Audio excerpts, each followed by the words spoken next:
نبوت تاجدار ختم نبوت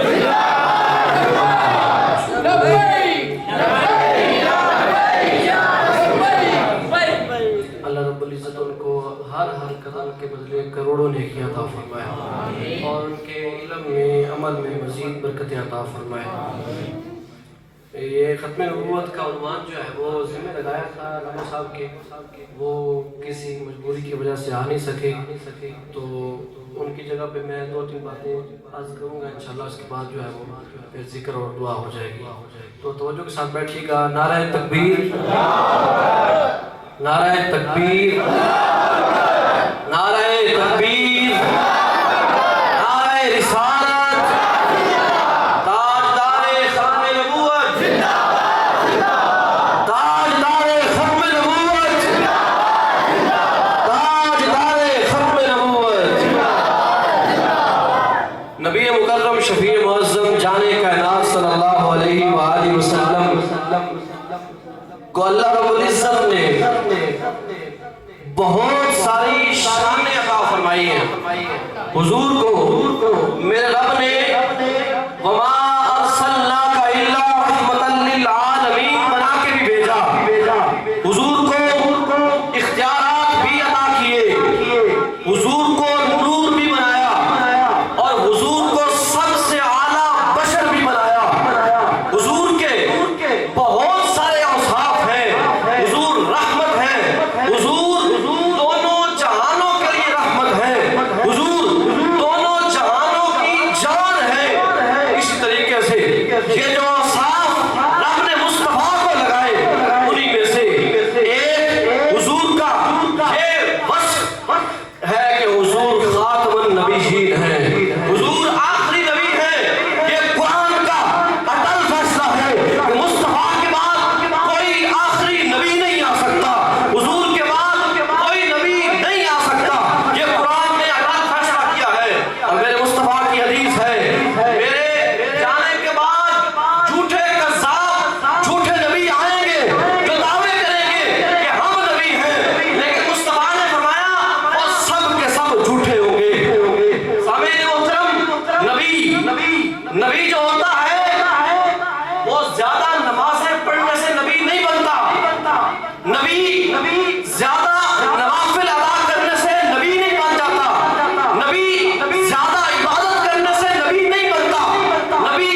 حضور کے صحابہ شہید ہوئے.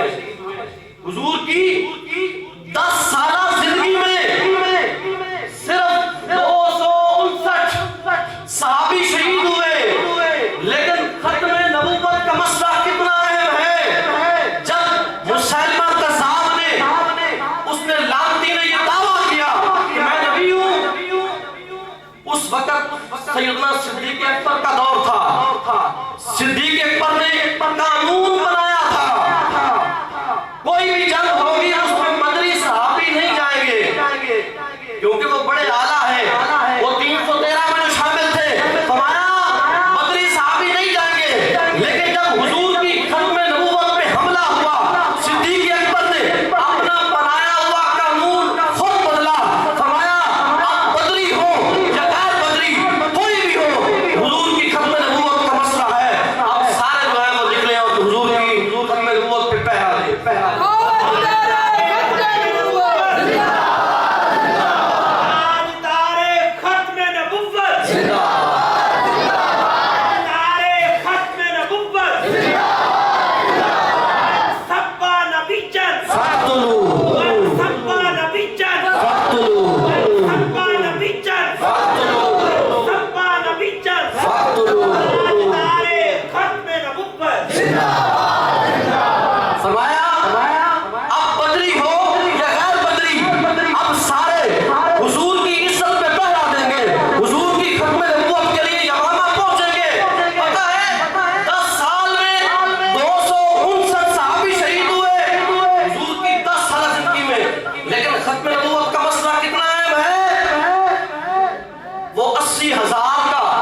لشکر لے کے آیا وہ 80,000 کا لشکر لے کے آیا. مسلمان 80,000 کا لشکر لے کے آیا میدان میں.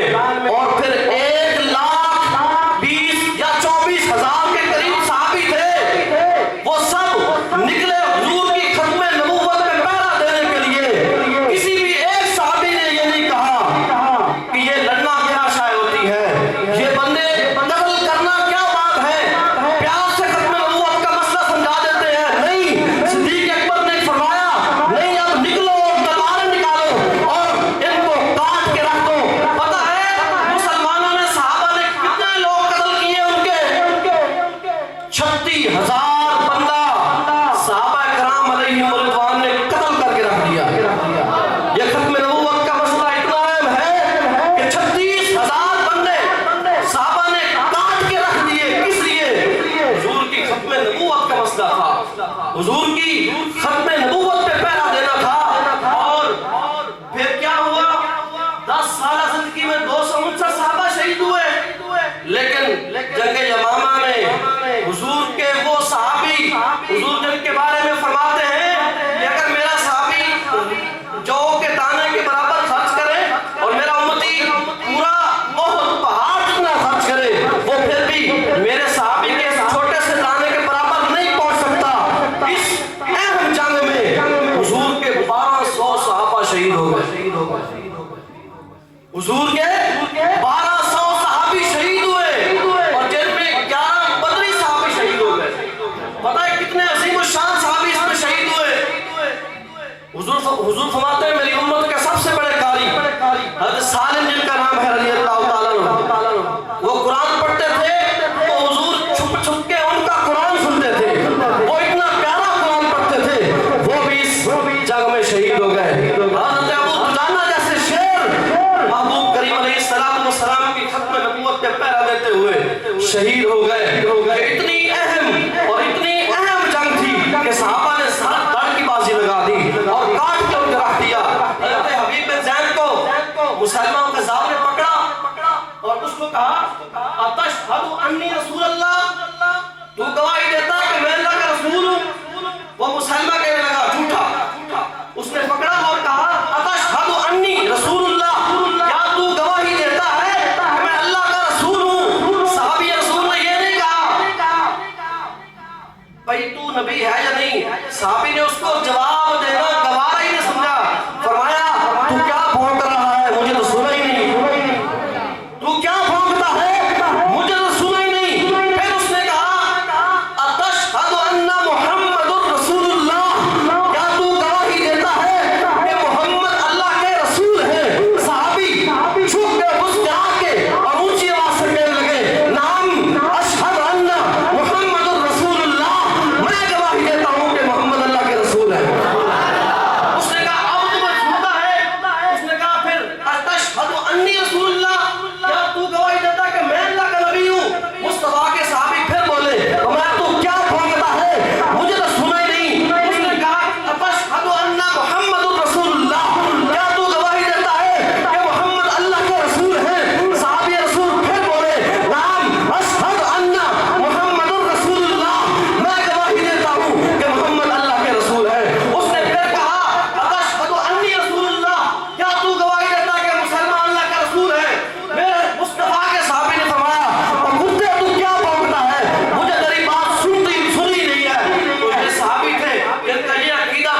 جب مرزا کانے نے یہ دعویٰ کیا کہ میں نبی ہوں تو پھر گولڑے کے تاجدار نکلے، پیر میر علی شاہ صاحب نکلے۔ پیر میر علی شاہ صاحب کتنے رتبے ہیں ان کے؟ ابھی یہاں بچے تھے چھوٹے تھے، پڑھنے گئے تو جس علاقے میں پڑھنے گئے تھے نا وہاں ایک بابا تھا کامل، اور اس کو قصیدہ غوثیہ بڑا یاد تھا، وہ بڑا پڑھا کرتا تھا۔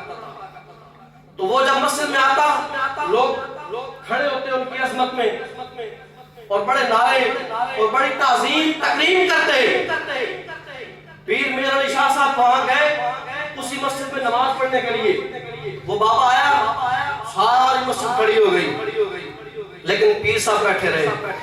اس بابے کو بڑی مرچیں لگی، کہنے لگا یہ کون ہے؟ ساری مسجد کھڑی ہے اور یہ چھوٹا سا بچہ بیٹھا ہے۔ بابا کامل کہنے لگا تو اٹھتا ہے کہ جب میں پھر قصیدہ غوثیہ پڑھوں؟ پیر میر علی شاہ صاحب ابھی بچے تھے، فرمایا ساڑی بلی سانو میاؤں، فرمایا تو قصیدہ غوثیہ پڑھ، میں قصیدے والے کو بلاتا ہوں۔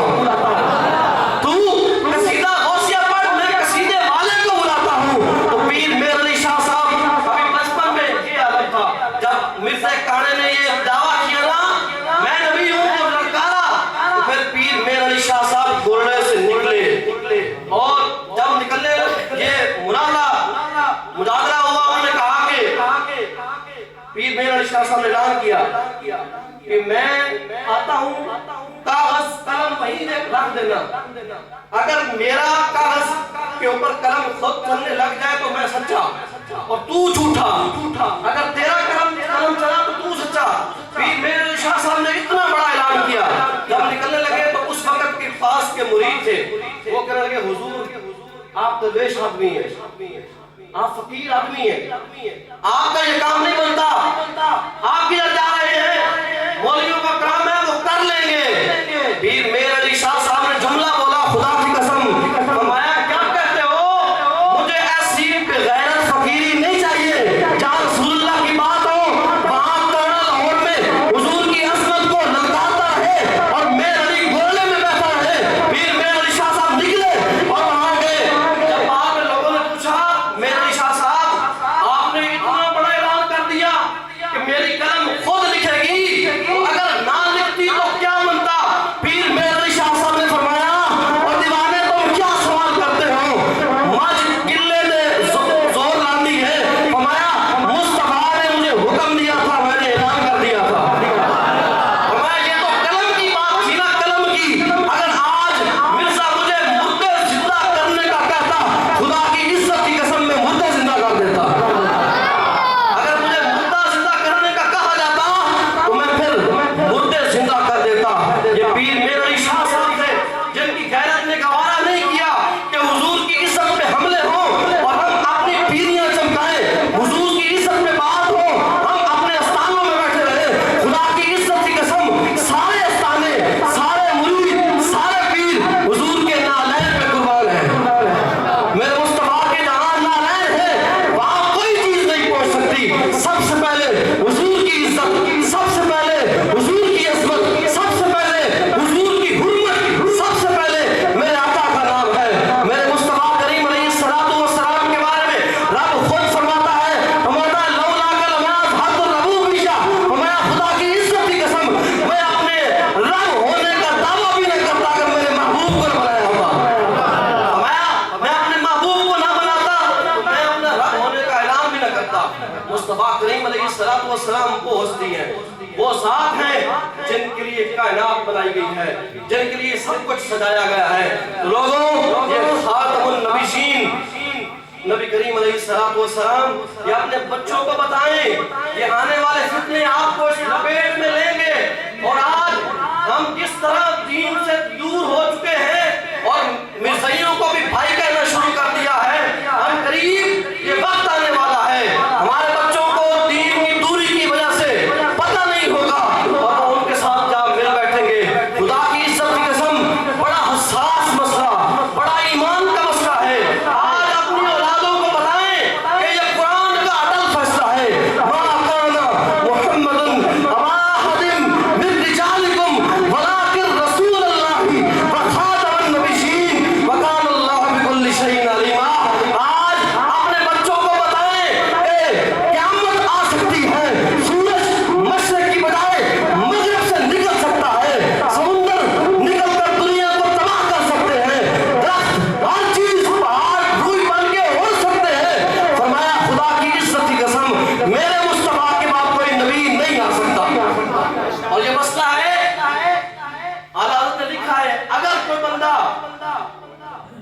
اعلان کرنا نبیوں نے کہا، اور کوئی مسلمان بندہ اس سے دلیل مانگے، تو نبی ہے تو مجھے دلیل دے، یہ بڑا اہم مسئلہ ہے۔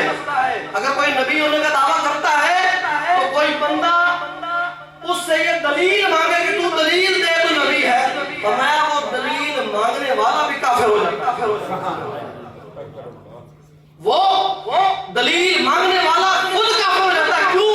اور تجھے پتہ نہیں قرآن نے جو اعلان کر دیا ہے میرے مصطفیٰ کے بعد کوئی نبی نہیں آ سکتا، تو پھر تو کیا دلیلیں مانگتا ہے؟ چاہے اگر مگر چون کچھ بھی نہیں ہے، لوگ کہتے ہیں نا کہ ہم نبی تو نہیں لیکن نبی کا کام کر رہے ہیں، طرح طرح کے بہانے بناتے ہیں۔ نہیں، جہاں یہ بات ہو اس کی بات سننی نہیں ہے اور اس کو کہنا ہے میرے مصطفیٰ آخری نبی ہے، ان کے بعد کوئی نبی نہیں آ سکتا۔ تاجدار ختم نبوت، کتنا زور ہے لگا دیجئے، تاجدار ختم نبوت، تاجدار ختم نبوت، تاجدار ختم نبوت، تاجدار ختم نبوت، نعرہ رسالت، نعرہ رسالت، نعرہ رسالت، سجدی مرشدی، سجدی مرشدی۔ آج کی یہ محفل اپنے اختتام کو پہنچی۔